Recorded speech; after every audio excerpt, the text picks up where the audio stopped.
Hello friends, welcome to online engineering. Finally यहाँ पर online engineering ने गेट प्लस ईएससी का हाइब्रिड कोर्स लॉन्च कर दिया गया है, जिसका यहाँ पर सब्जेक्ट वाइज शेड्यूल भी जारी कर दिया गया है। अगर हम बात करते हैं इसके सब्जेक्ट वाइज शेड्यूल की, तो सबसे पहले यहाँ पे जो सब्जेक्ट कवर किया जाएगा वो है आपका इन्वायरमेंटल इंजीनियरिंग। अगर हम बात करते हैं पिछले 5 सालों के पेपर एनालिसिस की, तो इन्वायरमेंटल इंजीनियरिंग की अच्छी खासी वेटेज रही है। वो चाहे आपका गेट एग्जाम हो, चाहे आपका इंजीनियरिंग सिविल सर्विसेज का एग्जाम हो, चाहे आपका किसी भी स्टेट AEJE का एग्जाम हो। क्लियर है। अगर हम बात करते हैं इसके शेड्यूल की, तो इसका जो शेड्यूल फॉलो किया जाएगा आपका 1 मई से फॉलो किया जाएगा। तो 1 मई से पहले ही आपको क्या करना होगा, जितने भी आपको टॉपिक दे दिए जाएंगे उन टॉपिक को आपको उस डे से पहले ही तैयार कर लेने चाहिए। नेक्स्ट डे जो भी आपका शेड्यूल होगा, उस शेड्यूल में आपको उन जो आपने प्रीवियस वीडियो पढ़े होंगे उनका प्रॉपर रिवीजन करवाया जाएगा, और कोई अगर डाउट होगा तो आपका डाउट भी लिया जाएगा। अगर इस शेड्यूल में हम बात करते हैं, आपके टोटल नंबर ऑफ डेज कितने दिए गए हैं सर इन्वायरमेंटल इंजीनियरिंग के लिए, वो आपके लिए 20 डेज दिए गए हैं। इन 20 डेज के लिए आपके पास मेन कोर्स के लिए टोटल 14 डेज रहेंगे, जबकि आपके पास रिमेनिंग 6 डेज जो रहेंगे वो आपके पास PYQ के लिए रहेंगे, जिसमें आप अपने ESC के PYQ कवर करें और अपने गेट के PYQ कवर करें। आपके लिए जो ESC और गेट के जो PYQ होंगे वो भी हमने पहले से ही रिकॉर्डेड फॉर्मेट में आपको दिए जाएंगे। क्लियर है। कोई भी क्वेश्चंस होगा उसका आपको प्रॉपर वीडियो सॉल्यूशन मिल जाएगा। क्लियर है। उसी तरह से जो आपके रिमेनिंग 6 डेज है, उन 6 डेज में आपको कुछ मॉक टेस्ट भी दिए जाएंगे। पहले आपको मॉक टेस्ट देना होगा, जैसे ही आप मॉक टेस्ट दे दोगे उसके नेक्स्ट डे आपको उसका वीडियो फॉर्मेट में सॉल्यूशन भी दिया जाएगा। क्लियर है। तो अगर जैसे ही आप यहाँ पर 1 मई का जो आपका शेड्यूल रहेगा, तो 1 मई से पहले ही आप सपोज कीजिएगा 30 अप्रैल तक आपका जो टॉपिक कवर हो जाना चाहिए वो आपका water demand and it's type, दूसरा टाइप्स ऑफ वाटर डिमांड, तीसरा फायर डिमांड, चौथा आपका वेरिएशन एंड फ्लक्चुएशन हो गया, डिजाइन कंपोनेंट्स हो गया, इंट्रोडक्शन ऑफ पॉपुलेशन फोरकास्टिंग हो गया, मेथड ऑफ पॉपुलेशन फोरकास्टिंग 1 हो गया, मेथड ऑफ पॉपुलेशन फोरकास्टिंग 2 हो गया। इन सभी टॉपिक्स को आपको कवर कर लेना चाहिए। जैसे ही आप फर्स्ट डे क्लास में आओगे, तो उन क्लास में आपका क्या करवाया जाएगा, इन सारे टॉपिक का आपको एक शॉर्ट रिवीजन करवाया जाएगा। कोई भी डाउट होगा तो अब उस डाउट को भी यहाँ पे सॉल्व किया जाएगा। क्लियर है। उसी तरह से जब हम बात करेंगे आपके सेकंड डे की, यानी कि आपके 2 मई को, तो 2 मई को जो आपके टॉपिक करवाए जाएंगे आपका जिनका शॉर्ट रिवीजन होगा, उसमें हम बात करेंगे आपके पॉपुलेशन फोरकास्टिंग मेथड 3 की, दूसरा रहेगा सरफेस ऑफ वाटर सप्लाई, सब surface of water supply, well and tube well, types of water supply, physical water quality parameter. ये आपका सेकंड डे का शेड्यूल रहेगा। उसी तरह से अगर हम बात करते हैं आपके थर्ड डे शेड्यूल की, तो थर्ड डे के शेड्यूल में आपको स्टडी करना है सस्पेंडेड सॉलिड के बारे में, टर्बिडिटी के बारे में, chemical water quality parameter, alkalinity, hardness, biological water quality parameter. इन सभी का हम क्या करेंगे, अपनी ऐप के अंदर रिवीजन करेंगे। क्लियर है। यानी कि ये टॉपिक आपको पहले से ही पढ़ लेना है। क्लियर है। जैसे हम डे 4 के लिए जाएंगे आप, तो डे 4 को आने से पहले, क्लास के आने से पहले ये सारे के सारे टॉपिक आपके क्या होने चाहिए, क्लियर हो जाने चाहिए। जैसे कि आपका MPN टेस्ट हो गया, कॉलिफॉर्म इंडेक्स टेस्ट हो गया, presence of other chemical compound, presence of other chemical compounds 2, clariflocculator, mixing basin, filtration हो गया, थ्योरी ऑफ फिल्टर हो गया, आपके पास स्लोस एंड फिल्टर हो गया। वैसे ही हम जब 4 मई को इसकी क्लास लेंगे तो इसका हम क्या करवाएंगे, वहां पे शॉर्ट रिवीजन करवाएंगे, और इससे रिलेटेड आपके जितने भी डाउट होंगे उन सभी डाउट को आपका लिया जाएगा। क्लियर है। उसी तरह से हम डे 5 की बात करते हैं, तो डे 5 में जो आपके टॉपिक रहेंगे रिवीजन के लिए, वो रहेगा rapids and filter 1, rapids and filter 2, design of filter bed, आपका chlorination, head loss during the filtration, forms of chlorination, relation between filter bed and efficient, और आपका टाइप्स ऑफ फिल्टर। ये रहेगा आपके पास 5th डे का प्लान। अब ये 5th day का प्लान जैसे ही आपका कवर होगा, तो 6th डे में आपको क्या दिया जाएगा, एक मॉक टेस्ट दिया जाएगा। उस दिन आपको क्या करना है, कुछ से कि जो भी हमारे गेट और ESC के PYQ है उनको आपको कवर करना है, और साथ में जो आपको एक मॉक टेस्ट दिया जाएगा उसमें आपके पास 15 क्वेश्चन भी हो सकते हैं, 20 भी हो सकते हैं और 25 भी हो सकते हैं, वो आपको पता चल जाएगा। ठीक है। और जैसे ही आप 7 डे पे आओगे, तो 7 डेज में भी आपका क्या रहेगा, PYQ प्लस मॉक टेस्ट का आपका वीडियो फॉर्मेट में आपको सॉल्यूशन दिया जाएगा। क्लियर है। उसी तरह से अगर हम बात करते हैं आपके 8 मई की, यानी कि आपके 8th डे, तो 8th डे के शेड्यूल में जो आपके टॉपिक रिवाइज करवाए जाएंगे, उसमें हम बात करेंगे आपके डिजाइन ऑफ प्रेशर फिल्टर्स के बारे में, disinfectant rate, chemical methods, form of chlorination, softening 1, softening 2, डिसलाइनेशंस, आपका फ्लोरिडेशन, सॉरी यहीं तक, यानी कि डिसलाइनेशन तक आपका रहेगा डे 8th के अंदर आपका प्रॉपर रिवाइज करवाया जाएगा।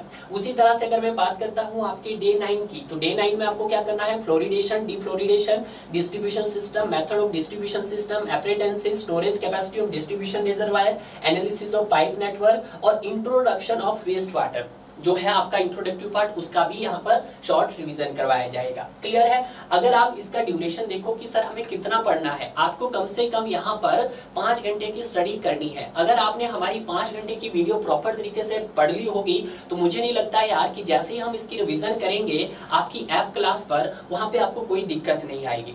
ठीक है, और ये आपके लिए सबसे बेस्ट जो हमारे शेड्यूल निकाला है, सबसे बेस्ट शेड्यूल है। क्लियर है। उसी तरह से अगर हम डे 10 की बात करते हैं जो आपका 10 मई को स्टार्ट होगा, जिसमें हम बात करेंगे आपके सीवरेज और उसके टाइप्स के बारे में, estimation dry weather flow and wet weather flow, testing and laying of sewer line, sewer appurtenances के बारे में, डिजाइन ऑफ सीवर और हाइड्रोलिक प्रॉपर्टीज ऑफ सीवर। ये आपका डे 10 का प्लान रहेगा। अब जब ये डे 10 का प्लान है तो इसको आपको डे 9 के अंदर ही पहले से कवर करना है, तभी आप डे 10 के अंदर इसकी अच्छे से रिवीजन कर पाओगे। क्लियर है। उसी तरह से हम डे 11 की बात करते हैं, यानी कि आपकी 11 मई को, तो 11 मई को जो आपके टॉपिक रहेंगे वो आपका क्वालिटी ऑफ सीवेज रहेगा, physical waste water quality, total solid for waste water, chemical waste water. Clear है। ये आपको करना है। BOD1, BOD2, BOD3 इतने वीडियोस पार्ट आपको पहले से कवर करने हैं, और जैसे ही आपके पहले से कवर हो जाएंगे तो 11 मई को इसका आपका रिवीजन करवाया जाएगा, और कोई भी डाउट होगा उनको भी आपका कवर करवाया जाएगा। क्लियर है। उसी तरह से हम बात करते हैं आपके डे 12 की, तो डे 12 में जो आपका रहेगा वो PYQ रहेगा प्लस आपका मॉक टेस्ट रहेगा। ठीक है। डे 13 को भी आपका PYQ प्लस मॉक टेस्ट, यानी कि जो भी आपके गेट और ESC के क्वेश्चन है आपको उनको कवर करना होगा, और साथ में जो आपका मॉक टेस्ट दिया जाएगा आपको उसको टारगेट करना है। क्लियर है। डे 14 का जो प्लान रहेगा आपको जो कवर करना है वो आपका वेस्ट वाटर ट्रीटमेंट हो गया, screening, aeration, grid chamber, skimming tank, PST, secondary treatment, activity sludge process और ट्रिकलिंग फिल्टर। ये आपका 14 डेज का टाइम पीरियड है। क्लियर है। उसी तरह से अगर हम 15 डेज की बात करते हैं तो 15 डेज में आपको क्या करना है, आपका डिजाइन ऑफ ट्रिकलिंग फिल्टर हो गया, आपका रोटेटिंग बायोलॉजिकल कॉन्ट्रैक्टर हो गया, ऑक्सीडेशन डिच, ऑक्सीडेशन पॉन्ड और सेप्टिक टैंक, इसको आपको कवर करना है। क्लियर है। और साथ में ये भी है, इमहॉप टैंक हो गया, सीवेज डिस्पोजल इन रिवर हो गया, जोन्स ऑफ रिवर पॉल्यूशन होगा, इनको भी आपको कवर करना है। उसी तरह से जब हम बात करते हैं आपके डे 16 में, तो डे 16 में जो आपको टॉपिक कवर करना है वो आपका डिस्पोजल इन लेक्स हो गया, डिस्पोजल इन लैंड हो गया, स्लज डाइजेशन टैंक हो गया, फैक्टर अफेक्टिंग स्लज डाइजेशन हो गया, design criteria of sludge digestion tank हो गया, इंसिनरेशन एंड पायरोलिसिस हो गया आपके पास, कंपोजिशंस हो गया आपके पास, characteristics of solid waste management हो गया। ये सब आपको क्या करना है, यहाँ पर क्लियर करना है। क्लियर है।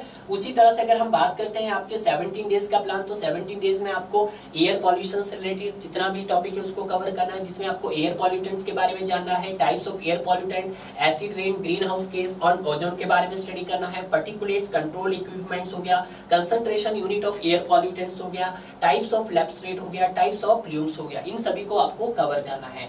18 डेज का जो आपका प्लान रहेगा उसमें आपको नॉइज पॉल्यूशन के बारे में जानना है, नॉइज पॉल्यूशन क्या होता है, उसकी मेजरमेंट कैसे की जाती है, एडिशन ऑफ नॉइज क्या होता है, averaging and equivalent of sound क्या होता है, permissible limit of noise pollution क्या होता है। क्लियर है। तो ये आपका टोटल 18 डेज का प्लान है। अब 19 डेज में आपको फिर से क्या करना है कि जितने भी आपके गेट और इंजीनियरिंग सिविल सर्विसेज के अब तक जो PYQ करवाए गए होंगे उनको कवर करना होगा, और साथ में आपको एक मॉक टेस्ट भी देना होगा, और 20 डेज को आपका फिर से PYQ होगा और मॉक टेस्ट होगा। यहाँ पे जो भी आपका मॉक टेस्ट दिया जाएगा उसका जो सॉल्यूशन होगा आपको एज ए वीडियो फॉर्मेट में दिया जाएगा। अभी जो भी स्टूडेंट अभी जिन्होंने इनरोल नहीं किया है तो जल्दी कीजिएगा, और जल्दी से गेट प्लस ESC के हाइब्रिड कोर्स को इनरोल हो जाइएगा और जल्दी से पढ़ना शुरू कीजिएगा, क्योंकि 1 मई से आपका यहाँ पर क्लासेस स्टार्ट हो जाएगी, और 1 मई से हम आपको क्या करवाएंगे, एक प्रॉपर रिवीजन करवाएंगे। रिवीजन यहाँ पर इसीलिए करवाई जा रही है ताकि आपका यहाँ पे शेड्यूल मेंटेन रहे, क्योंकि बहुत सारे स्टूडेंट का डाउट था कि सर हमारा शेड्यूल मेंटेन नहीं होता है, तो आपके शेड्यूल मेंटेन के लिए ही हमने ये सब शेड्यूल तैयार किया है। बाकी आपको सब कुछ वीडियो फॉर्मेट में दिया जाएगा, वीडियो आपके पास ऑलरेडी है, बट आपको ये बताया जा रहा है कि 1 मई को जो आपकी क्लास होगी उस क्लास को कवर करने से पहले आपको इस डे फर्स्ट के जो भी टॉपिक है इनको बहुत अच्छे से कवर कर लेना है। जैसे ही आप इन टॉपिक्स को कवर कर लोगे तो आपको 1 मई का इनका हम क्या करवाएंगे, रिवीजन करवाएंगे, और अगर कोई आपका डाउट होगा तो उन डाउट्स को आपका प्रॉपर वे में लिया जाएगा। क्लियर है? जैसे ही आपकी क्लास ऑफ होगी तो आप ये जो रिमेनिंग टॉपिक है आप इनकी स्टडी करेंगे। क्लियर है? जैसे जो सेकंड डे है, सेकंड डे में आएंगे तो हम इनकी रिवीजन करेंगे। इसीलिए आपको क्या करना है, एक दिन ये पहले स्टडी करते जाना है ताकि आपका शेड्यूल भी मेंटेन हो और साथ साथ में आपकी प्रॉपर रिवीजन भी हो। इस कोर्स की जो सबसे बड़ी खासियत है, यहाँ पर हमने गेट के जितने भी अब 91 से लेकर 2022-23 तक जो क्वेश्चंस पूछे गए हैं उन सभी क्वेश्चंस को हमने एज ए वीडियो सॉल्यूशन के थ्रू आपको करवाया गया है और साथ में आपके कंसेप्ट भी क्लियर करवाए गए हैं। क्लियर है? उसी तरह से हमने इंजीनियरिंग सिविल सर्विसेज के क्वेश्चंस को भी टारगेट किया है। आपके 94 से लेकर 2022 तक जितनी भी इंजीनियरिंग सिविल सर्विसेज के क्वेश्चंस आए हैं वो सारे के सारे क्वेश्चंस आपको वीडियो फॉर्मेट में मिलने वाले हैं और जो भी क्वेश्चंस का लेवल होगा आपको वहां पर बेसिक लेवल से लेकर एडवांस लेवल तक बताया जा रहा है। क्वेश्चन को करने का तरीका यही है कि जो भी आपको वहां पे क्वेश्चन करवाया गया है उसको टॉपिक के साथ लिंक करवाया गया है ताकि आपका साथ साथ में क्वेश्चंस भी कवर हो जाए और जो अपना थ्योरी पार्ट्स आपने पढ़ा है साथ में आपका थ्योरी भी रिवाइज हो जाए। तो जल्दी कीजिएगा, देरी किस बात की, अभी इनरोल कीजिएगा हमारे गेट प्लस ईएससी के हाइब्रिड कोर्स के लिए और हो जाइएगा तैयार 2024 और 25 के लिए। क्लियर है? तो मिलते हैं आप आपको 1 मई को। तब तक आप जिन भी स्टूडेंट चाहते हैं, दिल में है कि सर हमें इनरोल होना है, यहाँ पे वो स्टूडेंट भी इनरोल हो सकते हैं जो किसी स्टेट ए की तैयारी कर रहे हैं, क्योंकि यहाँ पे ए स्टूडेंट ने भी मेरे से बहुत सारे क्वेश्चंस पूछे थे, क्या सर हम ईएससी में इनरोल हो सकते हैं? बिल्कुल हो सकते हैं, क्योंकि अगर आप ईएससी के लिए तैयारी कर रहे हो तभी आपका ए लेवल की तैयारी बहुत अच्छे से होगी, क्योंकि वहाँ पे भी बहुत सारे क्वेश्चन ऐसे होते हैं इंजीनियरिंग सिविल सर्विसेज के जो आपके एग्जाम के अंदर ए में पूछे जाते हैं। तो देरी मत कीजिएगा, आज ही इनरोल पक्का कीजिएगा। ठीक है? अगर आप इसका पीडीएफ देखना चाहते हो तो इसका पीडीएफ मैं अपने टेलीग्राम का लिंक नीचे दे दूंगा। जैसे ही आप मेरी टेलीग्राम को ओपन करोगे तो आपको वहां पे ये पीडीएफ मिल जाएगा।